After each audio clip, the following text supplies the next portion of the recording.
जयकारा। बोल मेरे श्री गुरु महाराज की जय। श्री परमहंस दयाले जी महाराज की जय। प्रेमियों, दादा गुरुदेव जी के आशीर्वाद से आज गीता जी के दूसरे अध्याय का पाठ हम श्रवण करने के लिए श्री परमहंस दयाल जी के श्री चरण कमलों में उपस्थित हुए हैं। सभी बड़े ही प्रेम से अनंत गीता जी के दूसरे अध्याय को श्रवण करेंगे। सर्वप्रथम श्री श्री 108 श्री सतगुरु दाता दीनदयाल अवधूत शिरोमणि गौसल हिंद शाहे विलायत परमार्थ पथ के महान प्रवर्तक, अद्वैत मत के संस्थापक, शाहों के शहंशाह, राजाओं के राजन, पीरों के पीर, मेरे श्री टेरी निवासी भगवान जी के श्री चरण कमलों में लाखों करोड़ों बार दंडवत प्रणाम।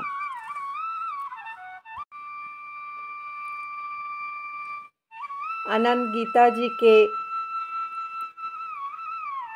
पहले अध्याय के अंदर भगवान श्री कृष्ण जी ने अर्जुन को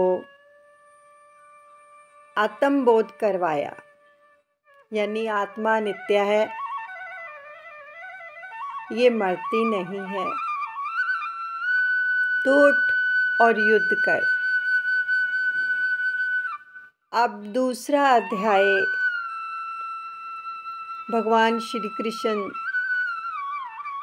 जी अर्जुन को कर्म योग के बारे में उपदेश दे रहे हैं।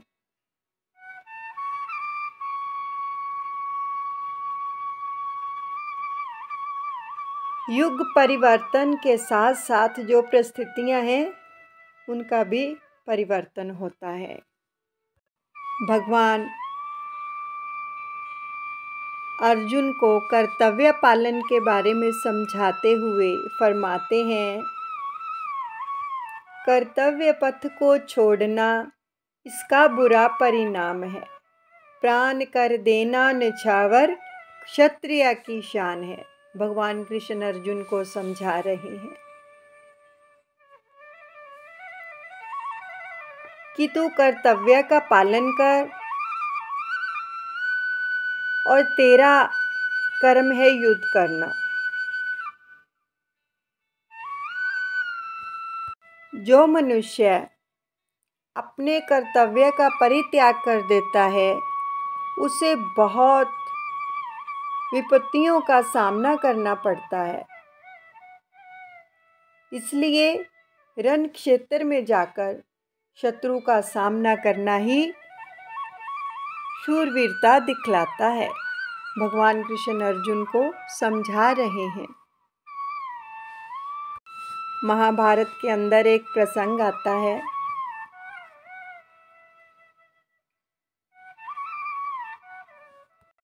माँ कुंती एक ब्राह्मण परिवार की रक्षा करने के लिए भीम को प्रेरित करती है। एक समय की बात है कि युधिष्ठिर आदि पांचों भाई अपनी माता कुंती के साथ तपस्वियों के रूप में एक चक्रा नगरी में एक ब्राह्मण के घर रह रहे थे। सभी भाई जो थे भिक्षा मांगकर सायंकाल को घर लौटते थे और भोजन करते थे। तो एक दिन किसी कारणवश जो भीम था वो अपनी माता के पास ही रह गए। शेष चारों भाई भिक्षा के लिए बाहर चले गए। तो उस दिन क्या हुआ कि ब्राह्मण के घर में कुछ करुण क्रंदन होने लगा। तो माँ कुंती ये सब सुनकर उनके पास गई और ब्राह्मण के पास जाकर उसने इस विषय के बारे में बात की तो ब्राह्मण ने कहा कि हमारे ऊपर एक विपत्ति आन पड़ी है। ब्राह्मण के घर आने से पहले ही भीम ने अपनी माता कुंती से ये कह दिया था कि माँ, हम इनके घर में रह रहे हैं, आप जाओ, हमारा कर्तव्य है इनकी रक्षा करना, और आप पूछ कर आओ कि क्या बात है, मैं इनके दुख का निवारण करूँगा। और जब माँ कुंती उनके घर जाकर उनसे पूछने लगी तो उस ब्राह्मण ने बताया कि बकासुर नाम का एक राक्षस है जिसको हर रोज एक गाड़ी अन्न की और 2 भैंसे खाने के लिए बलि दी जाती है, और जो कोई भी उसका भोजन लेकर जाता है वो उसको भी खा जाता है। अगर वो अपने प्राण बचाता है तो वो उसके सारे परिवार को खा जाता है। तो माँ कुंती ने कहा, आप चिंता मत करें, मेरे तो 5 पुत्र हैं और एक से एक बढ़कर है, और जो कोई भी उसको मारने के लिए जाएगा वो उसको मारकर ही आएगा। ब्राह्मण ने कहा कि मैं ऐसा नहीं कर सकता, मैंने आपको शरण दी है, मैं इस प्रकार से ऐसा पाप नहीं कर सकता। माँ कुंती ने ब्राह्मण से कहा कि आपके तो एक पुत्र और एक पुत्री है, मेरे तो 5-5 पुत्र हैं, तो आप चिंता ना करें, मेरा पुत्र भीम उससे युद्ध करने के लिए जाएगा और उसको मारकर ही वापस लौटेगा। इस प्रकार से भीम को माँ कुंती ने बकासुर के पास भेज दिया। तो इतने में सायंकाल में जब युधिष्ठिर भी घर आ पहुँचे सभी, तो सब वृत्तांत उनको सुनाया गया। तो युधिष्ठिर बोले कि एक ब्राह्मण की रक्षा हेतु अपने बेटे को राक्षस के पास भेजने का निश्चय कर। माँ, तुमने बहुत ही साहस का कार्य किया है। तो माँ कुंती ने कहा, बेटा, दूसरे की रक्षा करने के लिए यदि अपने प्राणों की आहुति भी देनी पड़े तो उस समय अपने प्राणों का हमें मोह नहीं करना चाहिए, ये मानव का धर्म है। तो जैसे ही भीम ने बकासुर को जाकर ललकारा तथा अल्पकाल के युद्ध में ही उसे पछाड़कर धराशाही कर दिया। इस प्रकार उसने अपने क्षत्रिय धर्म का पालन करते हुए एक पूरे ब्राह्मण परिवार की रक्षा की। इसी प्रकार भगवान श्री कृष्ण अर्जुन को युद्ध के लिए प्रेरित करते हुए फिर वचन फरमाते हैं, योद्धा कहेंगे कायर बन, भागा अर्जुन मैदान से, धाक है जिन पर तेरी उनसे, सकुचाएगा अपमान से, जय पराजय लाभ हानि, सुख दुख समझ कर समान, युद्ध कर निष्काम भाव से, इसी में तेरा है कल्याण। भगवान उसे बार बार समझा रहे हैं कि योद्धा तुम्हें कायर कहेंगे कि कायर मत बनो, उठ युद्ध कर, बार बार उसे प्रेरित कर रहे हैं। आचरण कर दृढ़ता से तू, उपदेश जो मैंने कहा, निसंदेह होगा हे अर्जुन, कर्म फल से तू रहा, कर्म करना धर्म तेरा, फल की इच्छा त्याग कर, कर्तव्य पथ पे चलना ही होता सदा है लाभ कर। अर्जुन, मैंने तुझे जो उपदेश दिया है, भगवान फरमा रहे हैं, तो उस पर आचरण तो कर। अपने मन के ख्यालों को दूर हटाकर जब दृढ़ संकल्प करके तू कर्म करेगा तो सब प्रकार से कर्मों के फल से मुक्त हो जाएगा। कर्तव्य कर्म करने से ही यश तथा विजय की जो है हार आती है, हाथ में आती है। विजय हाथ में आती है जब हम बिना फल के कर्म करते हैं, यानी कि बिना इच्छा, फल की इच्छा किए बिना कर्म करते हैं तो विजय ही हाथ में आती है। कर्तव्य पालन के प्रसंग में एक कथा और आती है कि एक राजा शिवी महाराज उशीनर के पुत्र थे। तो वो बहुत ही कर्तव्यपरायण थे। तो एक बार क्या हुआ कि इंद्र ने बाज पक्षी का रूप धारण किया उनकी परीक्षा लेने के लिए, और जो अग्नि थी उसने कबूतर का रूप धारण किया। बाज जो था वो कबूतर को झपटने के लिए उसका पीछा करते करते वहाँ पर आ पहुँचे जहाँ पर राजा शिवी अपने सिंहासन पर बैठे हुए थे। तो कबूतर ने भयभीत सा उनकी गोद में जाकर अपने आप को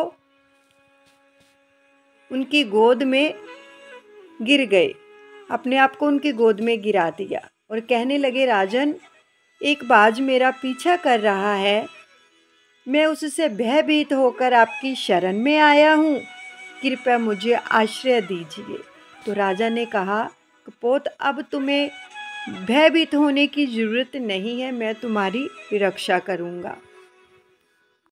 तो इतने में बाज भी वहाँ पर आ गया। तो उसने कहा, राजा, ये मेरा भोजन है, किसी का भोजन छीनना ये अच्छी बात नहीं है, आप मुझे मेरा भोजन दे दीजिए। तो राजा ने कहा, अब मैं इसको तुम्हारे हवाले नहीं कर सकता, क्योंकि ये मेरी शरण में आ गया है, इसलिए मैं इसकी रक्षा करूँगा, मैंने इसे वचन दे दिया है। तो बाज ने कहा, आपको मेरी भूख तो मिटानी होगी, इसके बदले में आप अपनी एक जांग का कुछ मांस निकाल कर मुझे दे दीजिए।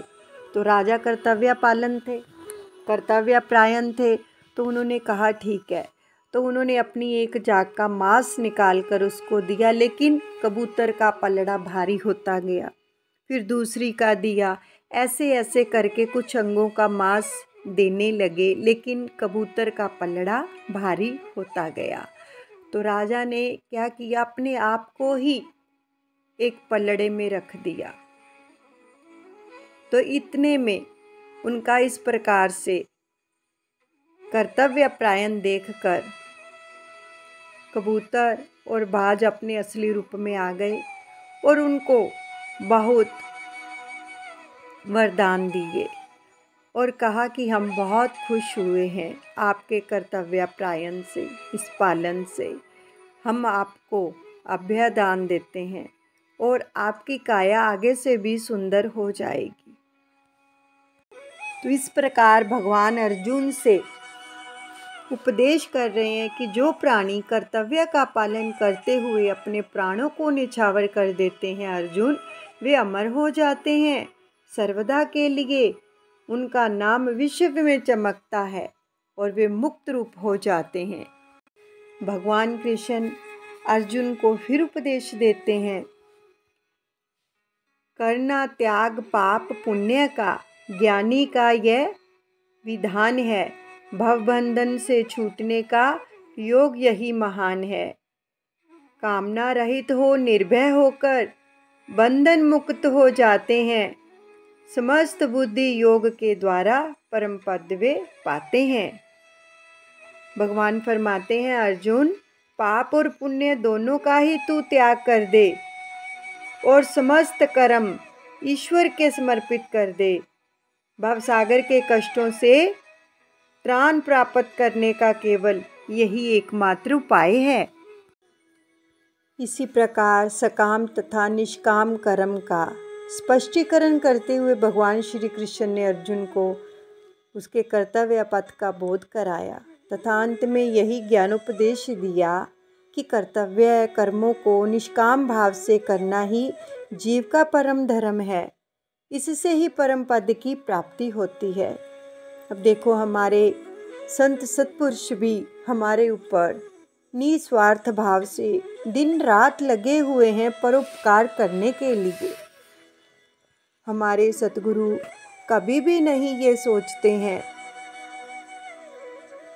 कि उनकी शरण में जो जीव भी आ जाते हैं वो उनको भवसागर से पार कर देते हैं। जो शरणागति अपना लेते हैं, सतगुरु के वचनों के अनुसार चलते हैं, सतगुरु के वचनों के अनुसार अपना जीवन यापन करते हैं, उनके वचनों का सेवन करते हैं, तो सतगुरु निस्वार्थ भाव से दिन रात परोपकार करके जीवों के ऊपर उनका कल्याण करते हैं, उनको भवसागर से पार कर देते हैं। जब हम सब कुछ अपने सतगुरु के ऊपर छोड़ देते हैं तो सतगुरु जीव के रक्षक बन जाते हैं। हमारे सतगुरु हमें निस्वार्थ सेवा करना, निष्काम सेवा करना, ये सब सिखाते हैं। हमारी जो श्री आरती पूजा है उसकी विनती के अंदर भी ये वचन आते हैं, बिन स्वार्थ सतगुरु करे निश दिन पर उपकार। यानी कि बिना स्वार्थ के वो लगे हुए हैं, हम जीवों का उद्धार करने के लिए वो कभी नहीं सोचते हैं कि ये कौन सी जाति का है, कौन से धर्म का है। बस जब जीव शरण में आ गया तो उसका उद्धार निहित है, क्योंकि भगवान श्री कृष्ण ने भी कहा है, हे अर्जुन, सब धर्मों को छोड़कर मेरी शरण में आ जा, मैं तेरे सारे पापों को मुक्त कर दूंगा तू। तो सतगुरु हमें सिखाते हैं, हम परिवार में भी रह रहे हैं तो जो भी हम काम करते हैं एक सेवा भाव से करें, निष्काम सेवा समझकर करेंगे, अपने कर्तव्यों का पालन करेंगे तो वो सेवा बन जाएगी। इसलिए हर कार्य को कर्तव्य समझकर करेंगे तो उस मालिक की प्रसन्नता उतरेगी। जब हम अपने सतगुरु की शरण में जाते हैं तो सच में वो हमें कितना प्रेम बख्शते हैं, कितना दुलार बख्शते हैं। हमारे पापों की ओर देखते ही नहीं हैं, हमें अपनी कृपा दृष्टि से निहाल कर देते हैं। कब? जब हम उनके समक्ष खड़े होते हैं तो केवल और केवल किसका ध्यान होता है? अपने सतगुरु का, बस। और किसी चीज़ की हम इच्छा नहीं करते हैं। जब तब पूरी कृपा दृष्टि हमारे ऊपर उतरती है। ऐसे ही संत सतगुरु हमें निस्वार्थ भाव से परमार्थ की सेवा करने में अग्रसर करते हैं। तभी हम भक्ति पथ पर अग्रसर हो पाते हैं, जब हम निष्काम सेवा करते हैं। इंसान को कभी भी अपने कर्तव्यों से मुख नहीं मोड़ना चाहिए। ये जो हमें जन्म भी मिला है, जिस परिवार के अंदर भी मिला है, जो रोल भी उसने हमें दिया है निभाने के लिए, बड़े ही प्रेम से निभाएं उसको, अपने कर्तव्यों का पालन करें ताकि उसकी प्रसन्नता को पा सकें। तो इसी प्रकार बड़े ही प्रेम से, श्रद्धा से अपने कर्तव्यों का पालन करते हुए, अपने सतगुरु के वचनों के अनुसार अपना जीवन यापन करते हुए हमें इस संसार रूपी सागर को पार करना है। और सच में जो अपने कर्तव्यों का पालन करते हैं, सतगुरु उसे 84 लाख जूनियों से मुक्त कर देते हैं। जो निस्वार्थ भाव से हर कार्य को करते हैं, यानी कि फल की इच्छा किए बिना जो हम कर्म करते हैं वो हमारे कर्म फलित होते हैं।